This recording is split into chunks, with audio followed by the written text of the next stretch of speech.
Hola, espero que estés muy bien. Hoy pido la palabra, ante esta nueva escalada de violencia en Medio Oriente. Y lo voy a hacer lo más corto, lo más preciso, lo más a la yugular posible ante las preguntas que me hicieron ustedes en redes sociales con respecto a lo que hemos visto durante las últimas horas, el ataque por parte de la República Islámica de Irán contra el territorio israelí, contra el gobierno que encabeza en este caso el señor Benjamín Netanyahu, el régimen sionista de Israel. Esto es Pido la Palabra y lo vamos a hacer súper corto.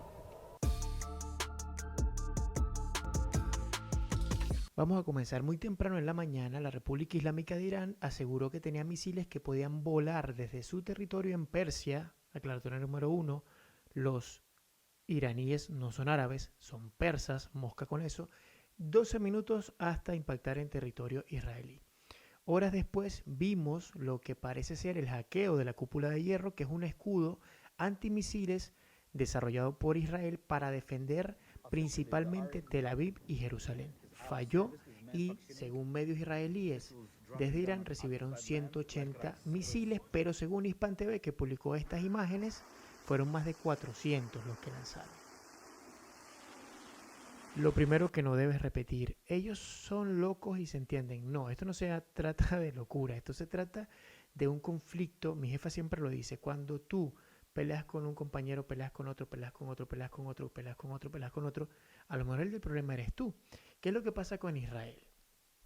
Israel se ha enfrentado a Egipto, a Siria, al Líbano, a Palestina. Bueno, eso, ¿por qué? ¿Por qué? ¿Qué pasa? Alguien me escribió también, Jordán, explícame todo desde el principio. Voy a tratar de hacerlo, como les decía, cortito para que lo vean todo.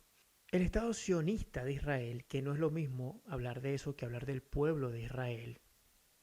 Atención, siempre hago la diferencia. Cúpula, gente. Pueblo, gobierno, Estado, como sea. Tiene un plan. El plan está dibujado en su bandera, estas dos rayas azules que están rodeando la estrella de David, o el mapa que se los voy a colocar acá de los sionistas, habla de que el gran Estado de Israel va desde el río Éufrates, allá en la frontera con Mesopotamia, con Irán, con Irak, hasta el río Nilo en Egipto.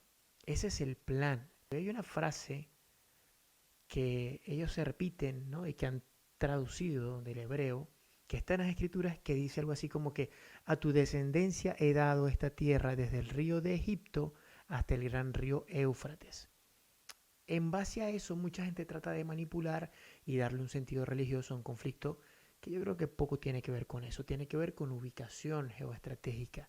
Esta zona del mundo es el borde del Mediterráneo y es la clavija entre Asia, Europa y África. Es decir, todo el mundo antiguo se movía por aquí. Pero más allá de eso, el Estado de Israel no existía hasta 1948, cuando en ese momento la Liga de Naciones, los franceses y mis amigos los británicos, dueños del planeta, decidieron decir, bueno, como el señor del bigotito en Alemania fue un contra ustedes, vamos a darles su tierra prometida y vamos a crearles un estado dentro de Palestina.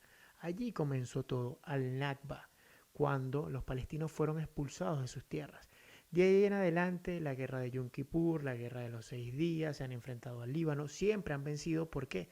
Porque tienen mucho poder económico, porque tienen un ejército que tiene una super tecnología y porque cuentan con el tío Sam siempre cuidándole las espaldas. Lo mismo pasa en los organismos internacionales. Vimos a Netanyahu hace algunos días en la ONU, como fue aplaudido, aunque todo el mundo se salió de la sala, por lo que ha hecho desde el 7 de octubre pasado. Y aquí me voy a detener. Hoy vi a un periodista, creo, venezolano, que vive en Tel Aviv, entiendo, publicado en la cuenta de Carla Angola, comentando sobre lo terrible que ha sido el bombardeo del día de hoy, que no digo que no, ¿vale? Pero esta persona hablaba el 7 de octubre, cuando la guerrilla terrorista de Hamas entró en territorio israelí y secuestró y asesinó y tal y qué sé yo, y 250 personas. Todo eso pasó de verdad, ¿vale? Hamas, para muchos palestinos, representa una fuerza de resistencia.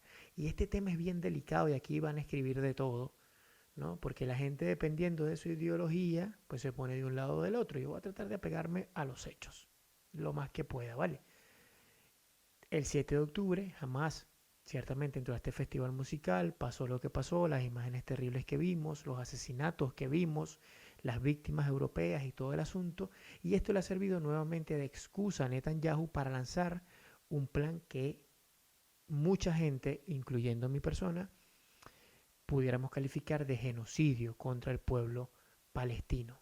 300.000 personas asesinadas, entre ellas muchísimos, creo que son casi el 70%, niños, niñas y adolescentes que nada tenían que ver con Hamas. La gran pregunta aquí es, ¿por qué un país tan poderoso como Israel, con tanta tecnología, con uno de los mejores ejércitos del mundo, es incapaz de hacer una operación milimétrica como lo ha demostrado, eliminando al señor Nasrallah, líder de Hezbollah, y anteriormente a otros líderes tanto de Hamas como de otros grupos que les adversan? Es como la gran pregunta. Pareciera que el plan de Israel es exterminar al pueblo palestino.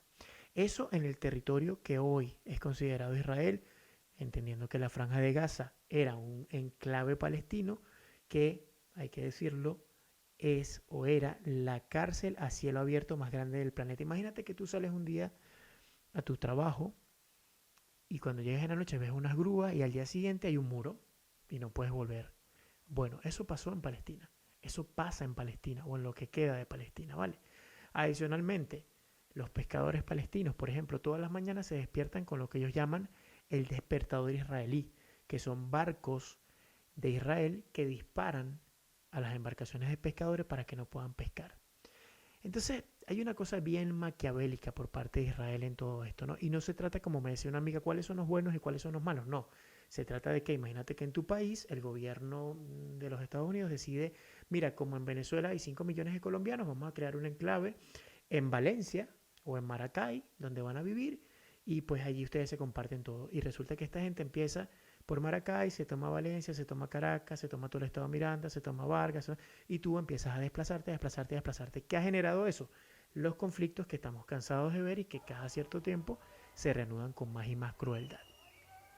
Hablando de crueldad, yo quiero compartir con ustedes un video, porque en medio de toda esta locura, miren lo que están haciendo algunas personas en Israel, algunas personas del pueblo de Dios.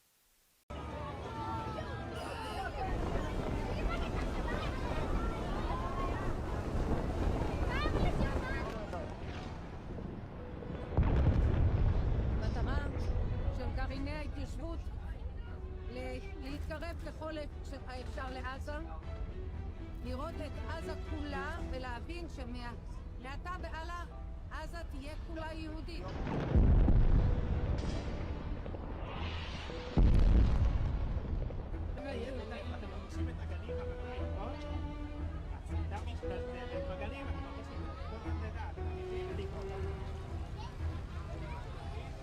Unos cruceros para que sus niños y su gente vean cómo se bombardea lo que queda del pueblo palestino.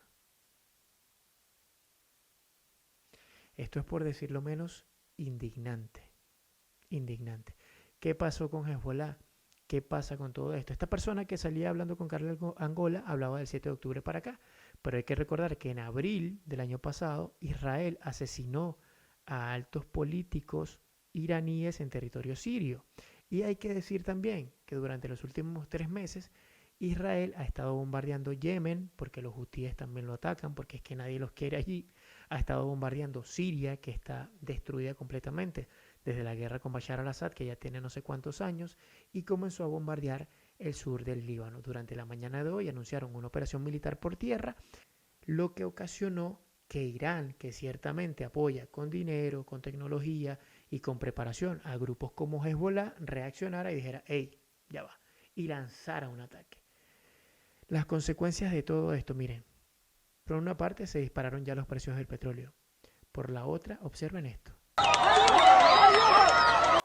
Niños palestinos felices, eufóricos, porque alguien por fin los está defendiendo, en vista de que Naciones Unidas, como siempre, no sirve para nada, y que nadie hace nada, pues la violencia pareciera ser la solución, o así lo ven estos niños.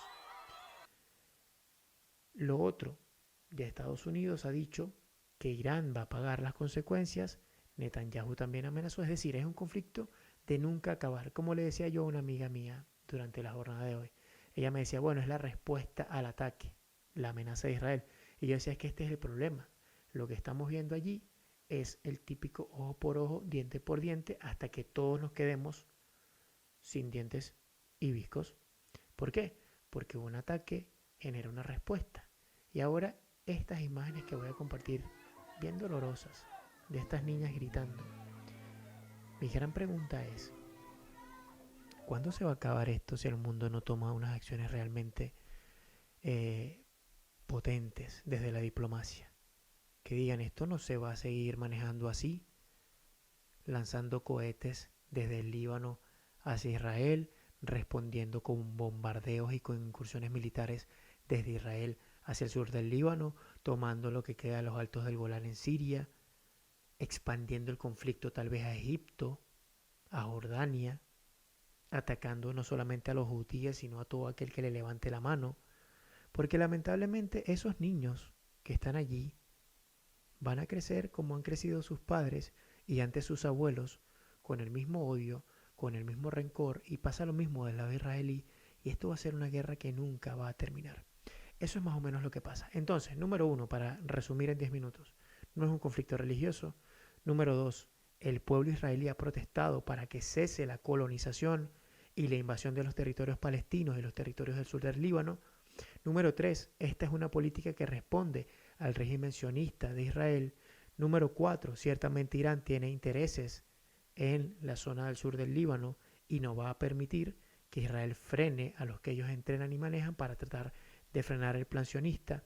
Y número 5, esto va a tener un impacto directo no solamente en la delicadísima situación de esa zona, donde ya están suspendidos vuelos, cruceros, no hay turismo, todo está paralizado, con todo lo que eso implica, generando una nueva crisis humanitaria ahora en el sur del Líbano, y además de eso impactando los mercados mundiales que ya comenzaron el día de hoy con el disparo de los precios del petróleo. Es una noticia en desarrollo, habrá que ver qué sucede en las próximas horas, pero más o menos así pinta la cosa. No se trata de buenos o malos, se trata de malas decisiones tomadas por malos políticos, donde siempre, siempre, siempre las víctimas son los inocentes.